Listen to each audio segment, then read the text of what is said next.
Vinod Shah is my name. I am professional by spiritual healer. I am doing aura photography and psychic surgery, surgery without cut. This is exactly the spiritual science, we can say. Medical science is a science of medicine, and the spiritual science is a science of human body. It is a body, mind, and soul, what we say as a ruh or a soul, and a science of a God power. Once the person develop the spiritual power by sadhana or whatever the prayer, spiritual prayer or whatever the namaz and whatever we are doing, and if you develop the spiritual ability to heal others, this is the difference between an ordinary human being and a superhuman being, what we say. And the science of this energy, invisible energy. Now there is a two type of things which exist in human being. One is visible physical body, and another is the soul body, ruhu. So now science of the ruh, soul body, is 99%, and science of the body is 1%. Today what we are practicing is the medical science, is the science of medicine and not the science of human body. And purpose of any religion is to keep human body healthy throughout the life and achieve the final goal of the life. So understand the science of invisible power, God power.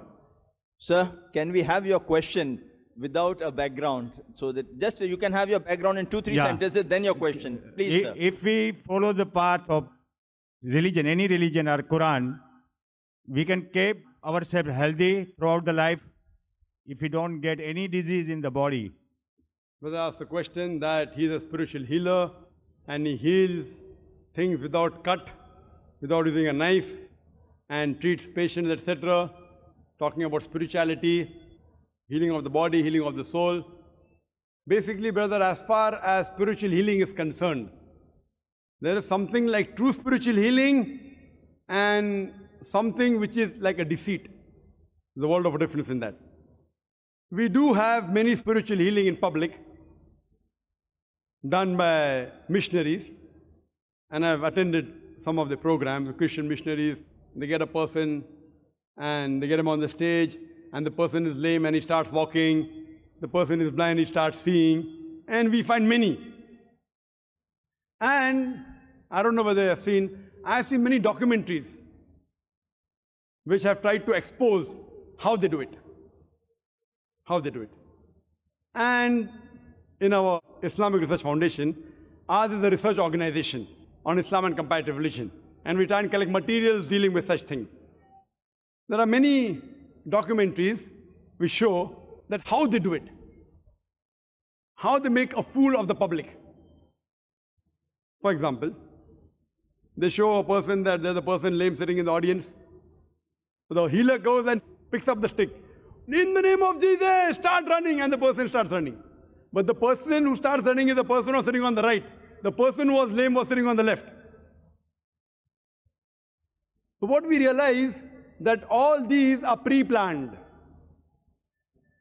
Either the pre-planned. What I tell them, that really if you are a spiritual healer, you come to the hospital. You know, I'm a medical doctor. I tell them, come to my hospital, direct, ready-made. If you treat, the full family will convert.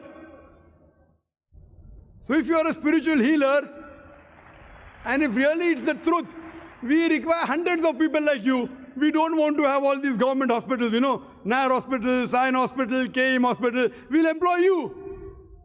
What we have to realize, that is it the truth or not? Yes, there are something like spiritual. Like for example, the Quran says that the verses of the Quran can be used for healing.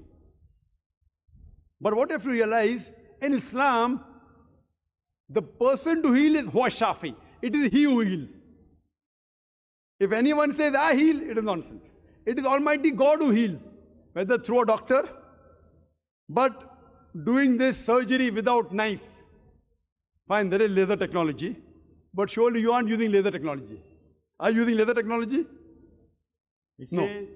Are you using? So what I'm trying to say, that the spiritual thing you're talking about, yes. I being a medical doctor, coming from medical background, if it was true, we would have learnt in medical first year that there is this method. So we would prefer having more such people than spending 5.5 years there. So what I'm trying to say, that most of these things what people talk about spiritual healing, it is more of a big fast. It is trying to make fast buck, fast money. But there's Almighty God, mashallah.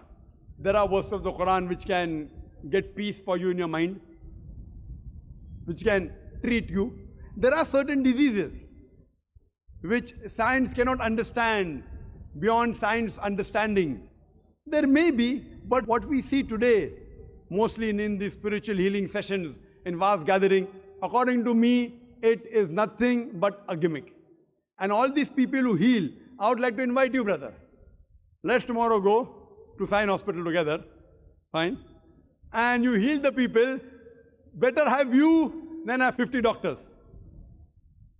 Healing, generally what we say is a healing. Healing is not for the curing the disease what occurred in the body. But if you treat your mind and soul body, you will never get the disease throughout the life. So preventive care, what we do day to day prayer and namaz and whatever we do it properly, we will never get a health problem. And if you understand the science behind it, it is a science of God power and how to use God power in our day to day life. What is relation of God power with human body. So if you understand that science totally, which is 99% of human health, medical science has not understood the mind and soul science because it's a Western science. It is a science of body only. And it is a 1% of total knowledge. 99% knowledge is just mind and soul knowledge, which is a secret knowledge lost from India. And today, what I am as a science student, I give up my religion, Jainism, to going to temple and other things for 20 years after learning this science. And when I came to know in 92 about the spiritual healing, about Reiki and pranic healing, which has came from the foreign, these foreign people are teaching our own science in India. The science which was there in 5,000 years in India, Vedic science, Jainism, Muslim, whatever, that is lost because Western science has taken over the charge of our human body and human health. And this science was discovered to kill virus and bacteria only. Answer the question, brother. It is a chemical poison. Brother, this is a question and answer time, not a speech time. So we have got your question. You are saying that if you know this spiritual healing, you will never get the disease of the body. I disagree with you. Yes, if you do practice, there may be on certain occasions where there are less chances that you may acquire diseases. But if you say that you will never get diseases, I disagree with you. I disagree with you. What you have to realize that I do know that there are certain, for example, you spoke about namaz. I can give a talk on the scientific benefits of salah. I can give a talk of 1 hour on the scientific benefits of salah. For example, the best part of salah is the sujood. Now when you do sujood, you put the highest part of your body, the forehead, on the lowest part of the ground.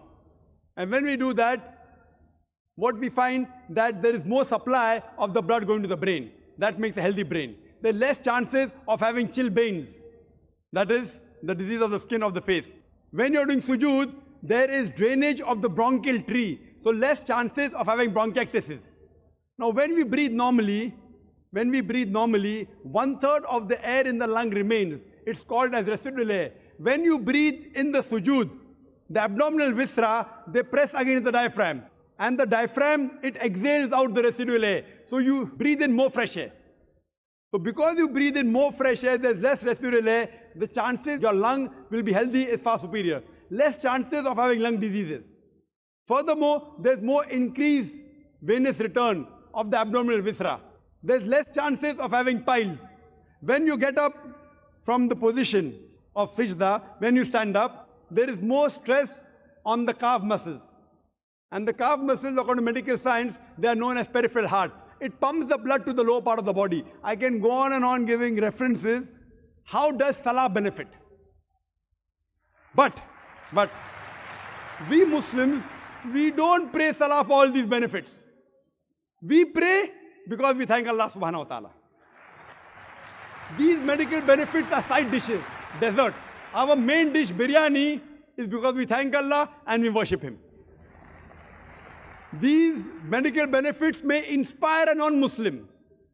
He may come closer to Islam. It will keep you healthy. But mainly, it is to thank Allah subhanahu wa ta'ala. Because we worship Him. It is not because we want to exercise. These are extra benefits, side dishes. But even I've read about other religions, about Vedic and all. Some, I do agree, do have some benefits. But to say that if you do this, you will never get any disease, I disagree with it. And it has not been proven by science at all. And as for the non-Muslims, if they would like to ask any question, even outside the topic, if he or she is a non-Muslim, you're most welcome to ask questions even outside the topic. Hope that answers the question.